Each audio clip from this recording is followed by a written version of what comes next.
Will the Astros win the series despite dropping game 3? We've got some pretty good news with Yordan Alvarez. We're going to talk about the pitchers of the month, award winners a little bit more, and Cam Smith chasing Jacob Wilson. And we head to LA. Let's get started right now. Jainel Diaz, this is Locked On Astros. Hello and welcome to Locked On Astros, your daily Astros podcast. Here are your hosts, Eric the Man Huysman and Brett H-Town Wheelhouse Chancey. Hey everybody, and welcome into this edition of Locked On Astros. I just want to say happy 4th of July to those of y'all.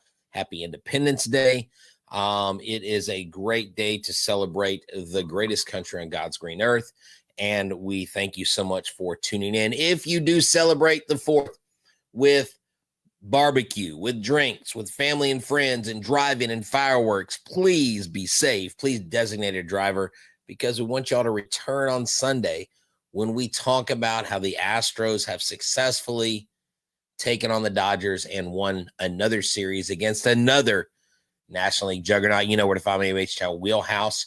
With Locked On Astros, Back to the Bullpen, Wheelhouse Media Company. Subscribe to our YouTube channel. That's where you can find me. Houston Sports Download. You can find me. Just go to wheelhousemediastudios.com to check that out, what we got going on there. The grand opening for my company will open officially July 31st. Been moved back a little bit, but I'm excited about that. Eric the Man Huysman will be back on Sunday. He's either landing or in Houston. I'm not sure, but braving the triple-digit heat.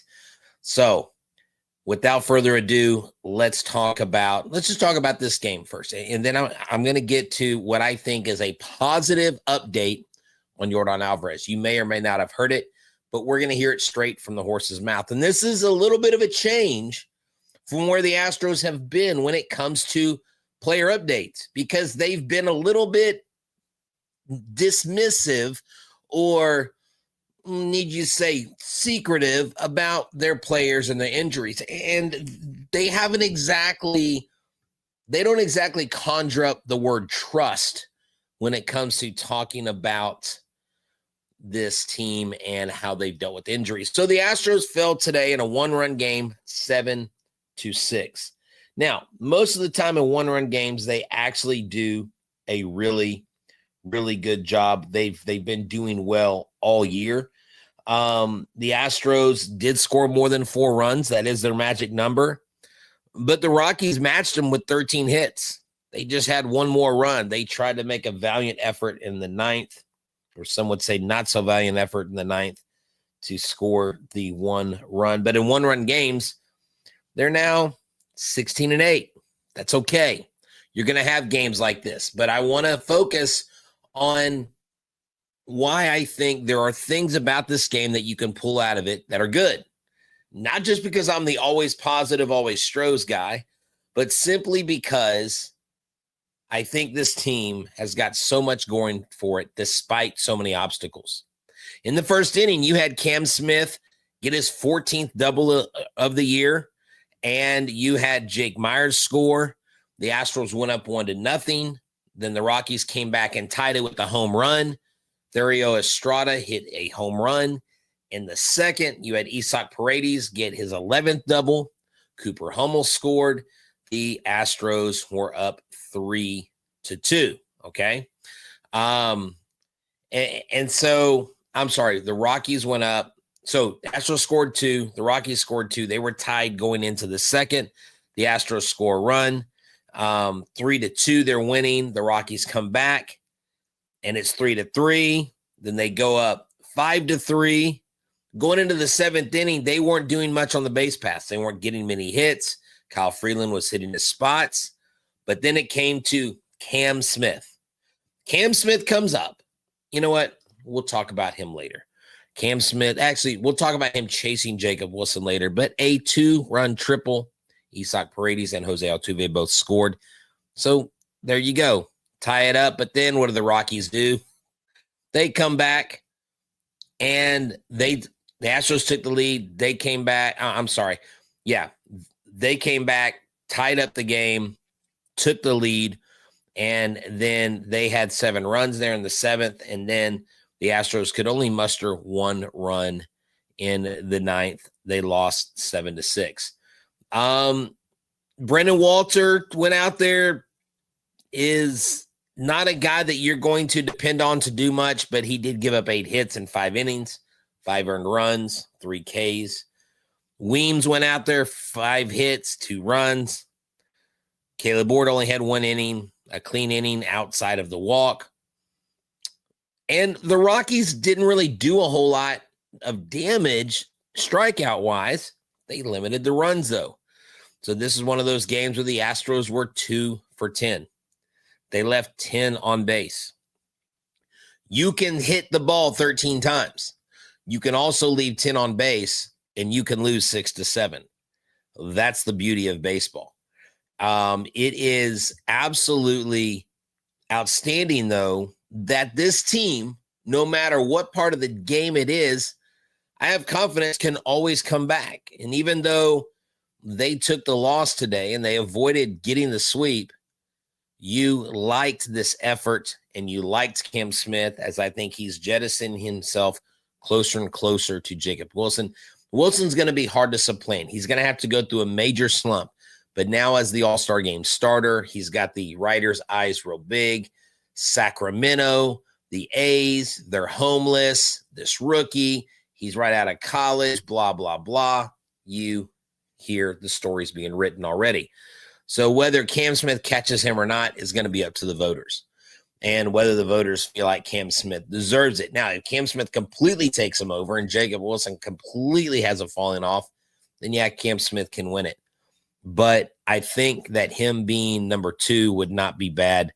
I do like where this kid is at. Just 3 for 5 today, 291, 804 OPS. I mean, Paredes, 820 OPS. Myers, near 800, 765. Hummel, 716 OPS. The OPS on this team has gone up. And I saw a clip of myself. A friend of mine showed me a clip from another show that I do. And it was after 2 straight games where the Astros relief pitchers just were atrocious. And I was like, this team, I don't know whether they're up or they're down. This bullpen, they were going through a little inconsistent spell. And my first thought when I saw that was a stupid thing to say. This bullpen is phenomenal. Well, things can change over a course of 162. And that's why we call this thing a marathon and not a sprint. Sarcastic Parody says, I'm looking for the Astros to provide fireworks tomorrow night in LA. That's right. Michael says, Cam Smith echoing a particular rookie campaign that resulted in a title, maybe even better. Wow. I think the comparison to Jeremy Pena is obvious there. Yeah, Gordon and Walter are probably at their limit here. Look, Jalen, you're right. There's not much more you can expect out of Walter or Gordon. I think Gordon, way more upside. Other guys like that, way more upside than Walter. Walter's there. He's in a needs basis. You need him. You've got to have him with all the injuries. Then yes. Susan says, keep everybody home from the All-Star game. Pena can go so long as he doesn't play. There you go. So Jerry Pena and Jerry Pena's agent and player personnel president for the Astros, Susan has spoken. You need to make sure you listen to her. And so Michael brings up, I love this. I need to bring Michael in as my producer. Don't know if y'all saw, but Guardians DFA'd Colby Allard. Despite a 1.44 whip, he holds a 2.55 ERA over 35.1 innings. Allard would not be a bad addition. That would not be a bad addition. Now, Chris Reyes is putting expectations on Christian Walker, as he should. I expect Christian Walker to have bare minimum at least 3 home runs at Dodger Stadium. He owns that ballpark. He needs to prove it. Hey, there you go. I love it. And like Computer Geek says, on to the next ballpark. This is going to be a great show because in our second segment, I'm going to talk about Yordan Alvarez and a positive update. I'm not making this up. I'm not, I know I'm always positive, always Stros, and I know some people accuse me of having Stroh's-colored glasses, but this is legit. It's actually from the team, and I think it's a good thing. I think it's a sign of better things to come and more trust to come when it comes to what this team tells us as far as messaging when we're talking about Astros injuries. Let's talk about that on the other side of this break. Everybody, this episode is brought to you by Gametime. Gametime is your place to go for tickets right now. Download the Gametime app. Use the code LOCKEDONMLB for $20 off your first purchase. Terms do apply. We all know that we have been there early trying to log on for the concert tickets and trying to wait for your spot in line only to be disappointed. But you don't have to do that. You don't have to deal with the stress of ticket shopping. That's where Gametime comes in. Gametime makes getting concert tickets faster and easier than ever. Prices actually drop as it gets closer to showtime, and you can save up to 60% off with their killer last-minute deals. Tired of endless scrolling, trying to find the best deal? Gametime Zone Deals. Pick the best seat in your section for you. Ever wonder what your view will actually look like before you buy? The app shows you a panoramic seat view, so there are no surprises. With Gametime, the price you see is the price you pay. Worried about what happens if plans change? Their cancellation protection is second to none. So download the Gametime app today. Create an account. Use the code LOCKEDONMLB for $20 off your first purchase. Terms apply. Create an account. Redeem the code LOCKEDONMLB for $20 off. Download the Gametime app today. Last-minute tickets, lowest prices, guaranteed. All right, once again, thank y'all so much for making us your first listen. Make Locked On MLB your second listen, and make sure that you follow myself and Eric Huysman on all things social media. We'd love to see you out there. If you ever see us in public, say hi. Stop by. I was at Lids today, and I was in a store actually yesterday, and I walked by and someone goes, actually, no, it was today. I was at Aldi, shopping at Aldi, and I met a guy named Carlos who works at Aldi in Friendswood. And he said, hey, are you that podcast guy? And I said, yes, I am. I'm H-Town Wheelhouse. He goes, man, I watch you guys all the time. Thank you so much for the great content. Hey, I want to thank you because not only do we live in the greatest country on the planet, we got the greatest fans. So thank y'all so much. The rotation for LA, we will get to that. Susan, thank you for that. I had that queued up. But I want to go to the statement from the team that was shared by Chandler Rome. All right. And I don't know if some of y'all can see it. I don't know if you're watching on your phone. And if you're listening, I'm going to read this. And I'm going to read each paragraph word for word. Yordan Alvarez and the Astros received some encouraging news from a hand specialist that examined Alvarez's sore right hand on Wednesday. As a part of the examination, additional imaging was done on his right hand, which revealed that the main cause of the current pain is due to inflammation. The specialist also indicated that at this point in the recovery process, the small fracture that had been sustained is now a non-factor in the discomfort that Alvarez is currently experiencing. As a result of the examination, Alvarez received 2 injections in his hand on Wednesday and will refrain from any activity, including his hand, in the upcoming days.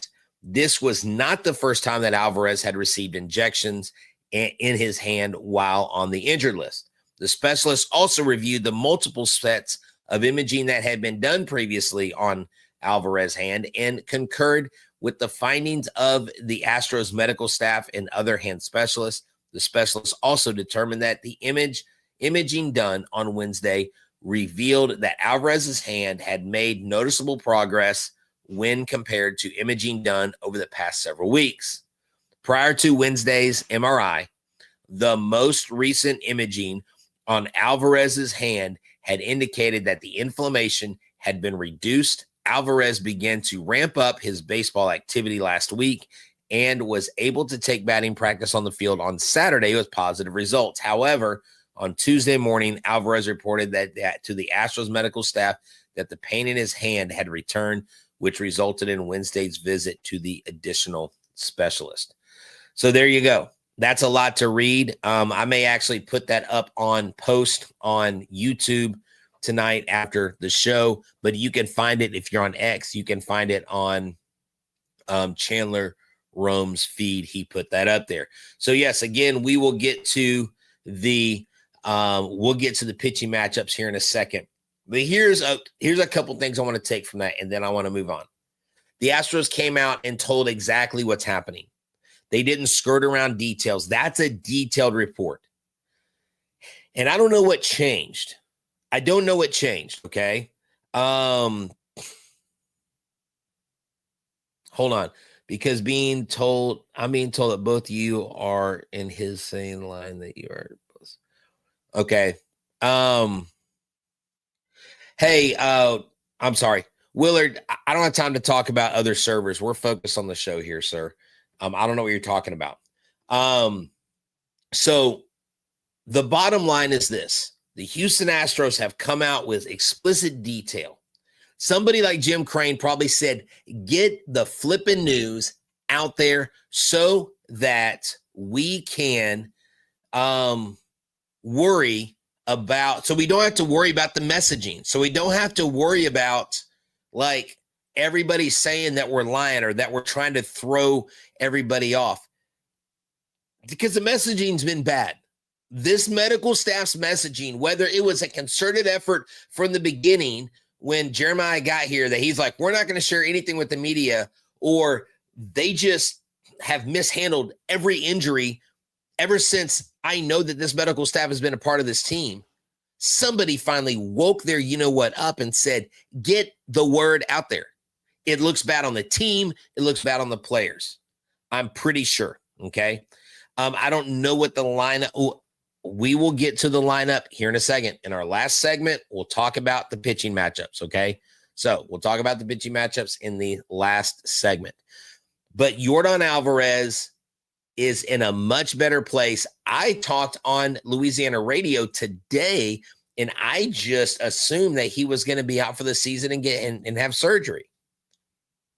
Well, I was wrong, but I only had to go, and I didn't really know what to do, okay, or what to say or what answer to give. So at the end of the day, I'm glad that they are being transparent and coming with every bit of information they can. Now, Cam Smith chasing Jacob Wilson, absolutely chasing Jacob Wilson. I don't see any other rookies in this year's class that have more steam behind them than Jacob Wilson and Cam Smith. Cam Smith is top 10 in high leverage OPS. Cam Smith is just doing a great job. He is playing excellent ball. You have to right now compare them side by side, because if you don't compare them side by side, then you're just saying, okay, one's better because you like them more than the other. Well, that's just not the case, okay? So Jacob Wilson obviously got the All-Star nod. Obviously, Jacob Wilson has been hitting out of his mind. And let's look at what he's doing. 853 OPS, a 339 average, 380 on base, and 473 slug, compared to Cam's 291, 359, and 805 OPS. You have 7 home runs and 38 RBI from him. From Jacob Wilson, you have 40 RBI and 9 home runs, so he edges him out just a little bit. 108 hits for Jacob Wilson, where Cam Smith has 74. But the at-bats, how different are they? So Jacob Wilson, 319 versus Cam Smith, 254. So Jacob Wilson has a little bit bigger sample size than Cam Smith. Will that even out? I don't know. But if it does, I think Cam Smith can take it, because Cam Smith, I think, is a true power threat, or Jacob Wilson, I think, is just getting a hold of the ball. Cam Smith's a bigger guy. He's got to be stronger. He's got it. I would be shocked if Cam Smith didn't overtake Jacob Wilson in the home run department or in the extra base hit department, because he's hitting doubles and triples, etc. So in the last part of this show, in the third segment, we're going to talk about the pitching matchup. We're going to talk about Los Angeles. We're going to talk about Detroit and try to figure out what it is we need to do in order to defeat the Dodgers of LA. We'll talk about it in our last segment coming up next. All right. Thank y'all for tuning in to the Locked On Astros. I'm H-Town Wheelhouse. You know where to find me. You know where to find the show. Check us out. Check out Locked On MLB. Check out the Locked On MLB squad show that is on every week. I did miss the taping this week, but hoping to get on next week. I love hanging out with other hosts from other cities. Just make us your first listen every single day. So the first matchup, July 4th, fireworks galore. Lance McCullers Jr. Now, what kind of fireworks are they going to be when he's on the mound? Fireworks of players striking out or fireworks of Lance giving up bombs? Which are we going to get? 12 strikeout Lance, or are we going to give up 3 home run Lance? He's 1-3 with a 6.61 ERA with 40 strikeouts. Not great. Now, Kasperius, he sounds like a Greek god or someone from Clash of the Titans. 6-2 with a 3.97 ERA, 54 strikeouts. That is your game 1 pitching matchup. Your game 2 pitching matchup is going to be, why did it pull up the same one? I hate when that happens. Your game 2 pitching matchup is Framber Valdez versus Shohei Ohtani. Shohei Ohtani's making a start versus the Astros. If you remember anything about Shohei Ohtani in an Angels uniform, the Astros were able to get to him. He does have the ability to strike out, but Shohei Ohtani is not the Shohei Ohtani of old. He is a guy that is vulnerable to giving up stuff against the Astros. Now, this year, he has only started 3 games. He has only pitched 4 innings, and he only has 3 strikeouts. So more than likely, this is a bullpen game. I do not know what his pitch limit is, okay? If you look at what he's done the last few games, he's not thrown more than 28 pitches in a single outing, okay?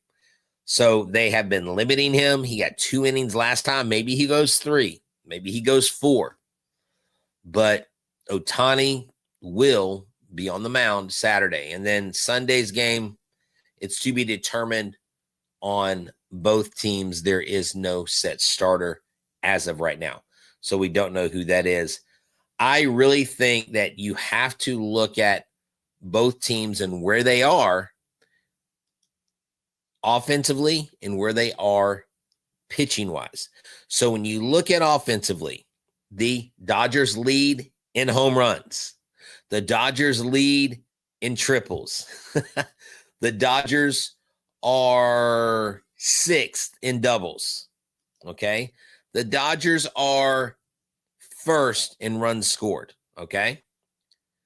The Dodgers also, they don't strike out a lot, but they're 17th with strikeouts. Their OPS as a team is top 797. So they do a good job in that department. But guess who else did a good job in the offensive department? Who did we just play, boys and girls? The team from Chicago in blue and red. Who did we just play that we won a series against? The Chicago Cubs.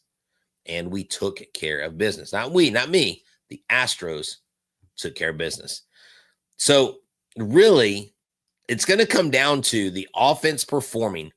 I don't think you take on the Dodgers and you score 5 runs in 3 games and sweep them like you swept the Phillies. I think the Phillies are a lot more deficient and a lot less consistent than the Dodgers. Now, one of the big things that happened recently is I believe the Dodgers, I know Max Muncy went down with an injury.